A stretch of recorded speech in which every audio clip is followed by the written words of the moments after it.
Skuad Garuda Muda akan melakoni laga perdana di SEA Games Kamboja pada 29 April mendatang. Tim asuhan Indra Syafri ini bertekad akan mempersembahkan medali emas di SEA Games Kamboja 2023 setelah terakhir kalinya timnas sepak bola Indonesia menjadi juara di SEA Games tahun 1991 di Filipina. Dan saat ini telah bergabung bersama kami anggota Exco PSSI Arya Sinulinga. Halo, selamat malam Bang Arya, apa kabar? Selamat malam Mbak, apa kabar? Baik, Alhamdulillah. Bang Arya, tanggal 24 kemarin Timnas U22 sudah sampai di Kamboja dan siap untuk berlaga di SEA Games. Menurut Anda sejauh ini, bagaimana persiapan skuad muda Garuda? Ini skuadnya kan cukup bagus ya, karena kita tahu mereka juga adalah skuad yang tadinya harusnya di U20 ya, yang tadinya U20 yang kemarin diundur karena ada corona. Nah, tim ini juga yang sebenarnya sekarang ini yang sebagian besar ikut dalam SEA Games kita. Jadi kita rasa cukup kuat ya. Ini adalah komposisi pemain yang sangat kuat yang dari yang kita miliki ya. Yang berasal dari tim-tim baik dari Indonesia sendiri, ada klub-klub yang ada Persija, PSM, Persib Bayangkara dan lain-lain juga. Ada dari Tokyo Verdy, ada juga ini ya seperti Marcelino yang ada di luar gitu. Itu juga kita tarik untuk mendukung dan mensupport tim kita saat ini. Gitu Mbak kira-kira. Baik, Bang Arya dari PSSI sendiri ini kan menargetkan emas untuk Timnas U22 ya. Dengan persiapan yang cukup singkat dan struktur kompetisi dari usia muda yang saat ini masih dibenahi. Sebenarnya seberapa realistis sih target emas tahun ini akan tercapai?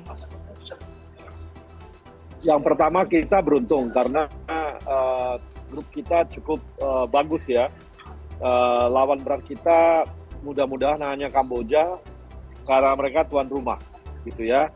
Ada Myanmar tapi Kamboja lebih berat karena mereka tuan rumah. Kemudian itu satu. Artinya kita beruntung banget dengan kemarin kita masuk di grup ini gitu. Yang kedua adalah kita juga seperti yang saya katakan tadi, mereka adalah anak-anak yang memang dulunya dipersiapkan untuk ikut kejuaraan Piala Dunia U20 ya, yang harusnya ada, tapi karena ada corona mereka nggak bisa, walaupun ini singkat persiapannya, tapi mereka udah siap jauh-jauh hari sebenarnya. Itu satu. Yang ketiga juga mereka kan di klub masing-masing juga baru selesai ya. Artinya kompetisi yang mereka lalui juga cukup kuat dan cukup bagus sehingga kita rasa ini cukup bisa untuk ikut tarung di SEA Games ya. Dan kita harapkan nanti bisa lolos di grup dan bisa masuk sampai babak final dan juara di SEA Games. Itu yang kita harapkan dan kita harapkan komposisi ini jadi komposisi terbaik lah. Itu Mbak. Kita berharap semuanya memang seperti kata Bang Arya, komposisinya yang terbaik. Tapi kalau misalkan kita lihat lagi 4 hari lagi, kita akan melakoni laga pertama. Indonesia akan berlangsung pada tanggal 29 April. Ya, melawan Filipina. Kira-kira hitam di atas putih, peluangnya seperti apa menurut Anda? Peluangnya besar lah ya, karena kan kita tahu Filipina juga nggak gitu kuat-kuat banget di sepak bola. Makanya kalau di basket kuat betul, tapi kalau di bola kan nggak gitu kuat. Sehingga kita punya peluang besar untuk menang untuk yang pertama ini, itu yang kita harapkan ya. Dan kemudian nanti kita lawan Timor Leste juga ya, kemudian Myanmar, yang kedua kan Myanmar, ketiga Timor Leste, dan nanti terakhir di Kamboja, lawan Kamboja. Dan itu mudah-mudahan nih laga pertama, mereka juga udah terbiasa dengan kompetisi yang bagus, mereka juga terbiasa dengan tim yang ada ini, mudah-mudahan sebagus Mbak, gitu.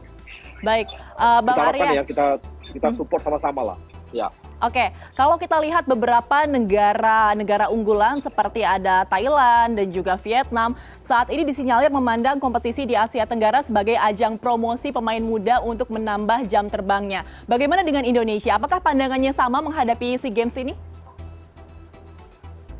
Ya, dengan sendirinya ya, karena kan kita mengirim dari usia 19 sampai 22, Mbak. Ini rata-rata yang tim kita kan di sana usianya. Jadi ini adalah ajang mereka, ajang kompetisi internasional mereka juga sebagian besar ya untuk mereka lalui. Dan kita juga ingat bahwa kita juga udah lama sekali tidak menikmati juara SEA Games ya di Asia Tenggara. Jadi pasti juga ini ajang pergengsi bagi negara-negara yang ada di Asia Tenggara, karena ajang pembuktian bahwa anak-anak muda mereka yang di bawah usia 22 ini bisa menguasai Asia Tenggara, karena nanti kan ini bakal jadi ini ya generasi berikutnya untuk senior gitu. Gitu, Mbak. Sudah 30 tahun lebih ini kita sangat merindukan untuk bisa meraih emas di SEA Games, pastinya terakhir di tahun 1991 seperti itu ya. Namun kalau kita lihat secara kendala, apa sih Bang sejauh ini kendala terkait persiapannya? Kemarin ada isu yang mengatakan bahwa ada kendala terkait dengan lokasi dan tempat latihan di Kamboja. Kemudian kalau kita melihat juga bagaimana cuaca di Kamboja saat ini sedang ekstrim seperti halnya yang terjadi di Indonesia. Panas banget. Betul, kalau saya tidak salah sampai 37 derajat. Apa yang menjadi kendala paling besar untuk persiapan timnas, Bang? Saya rasa kalau untuk cuaca kan iklim kita di Asia Tenggara kan nggak jauh-jauh beda banget ya. Dan saya rasa kalaupun kena panas kan dialami juga oleh semua negara.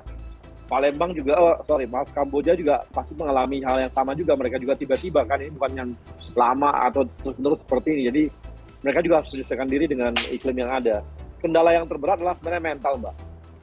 Mental pemain kita yang perlu, ini kendala yang sebenarnya yang dari kemarin Pak Erick Thohir itu terus ketua umum kita terus mendorong di masalah mental. Jadi mental kawan-kawan kita ini, timnas kita ini yang dilihat memang harus digedor ya. Seperti kita lihat di pertandingan seperti lawan Lebanon yang kemarin 2 kali pertandingan, kita bisa lihat tuh kenapa kita memiliki Lebanon yang rankingnya di atas kita, itu lebih kepada supaya mereka terbiasa dengan tekanan-tekanan yang lebih keras daripada di Asia Tenggara sendiri gitu.